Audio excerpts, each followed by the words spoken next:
Hello friends, I'm Saili. Welcome to my YouTube channel. In ITR, once you fill in all your income details, you are required to fill in the details related to tax saving deductions available under sections 80C to 80U of the Income Tax Act. If you have made any tax saving investments or made any expenses which are deductible for income tax, you have to mention it in ITR form while ITR filing. If you miss out on entering the details, then you will not be able to get the deductions. Hence, make sure that you are taking all available deductions while filing ITR. In this video, we will see what deductions you can take under sections 80C, 80CCC, 80CCD1, 80CCD1B and 80CCD2, and what are the available options under these sections. This is one of the most important sections for a large number of taxpayers, and this video will help you to know about the investments opportunities to save maximum tax and on the other side build your wealth. We can get maximum deduction of Rs 1,50,000 for investments made under Section 80C together with Section 80CCC and 80CCD1. Under Section 80CCD1B, additional deduction of Rs 50,000 is available for contributions made to NPS, and employees whose employer has made contribution to NPS on their behalf can get benefit under Section 80CCD2. We will see all these sections in detail. Let us first see 80C. 80C deductions can be taken for premium paid for life insurance policy. If you pay any premium for life insurance policy, you can take total deduction of premium under section 80C. Next is investments in PPF, EPF and VPF, that is Public Provident Funds, Employees Provident Fund and VPF, that is Voluntary Provident Fund. These investments can be deductible under section 80C. Next is repayment of principal amount of housing loan. Housing loan is repaid in interest and principal part.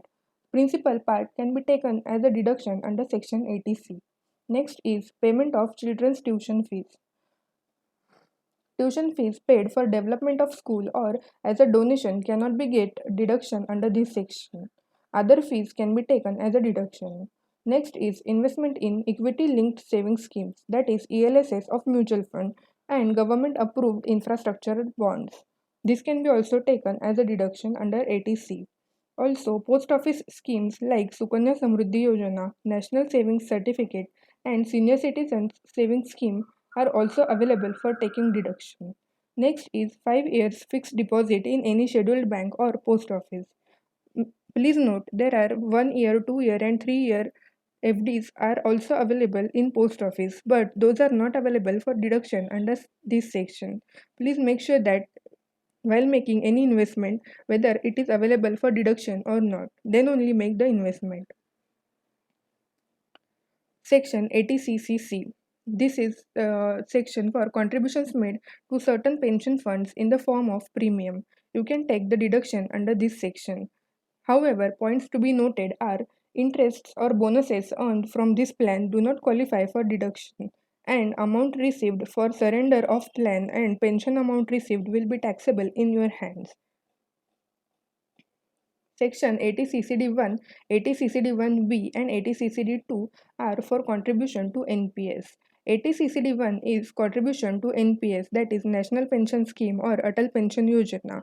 80CCD1B is additional investment of rupees 50,000, that is up to 50,000 in NPS. So this section makes total investment up to rupees 2 lakhs. However, this section along with 80C and 80CCC will give you maximum deduction up to rupees 1,50,000 only. 80CCD2 is employees contribution to NPS. However, you can avail maximum 10% of salary under this section. So, while you are investing in any of these schemes, please go through the scheme document carefully and make sure that you are getting the tax benefit from them. Then only invest.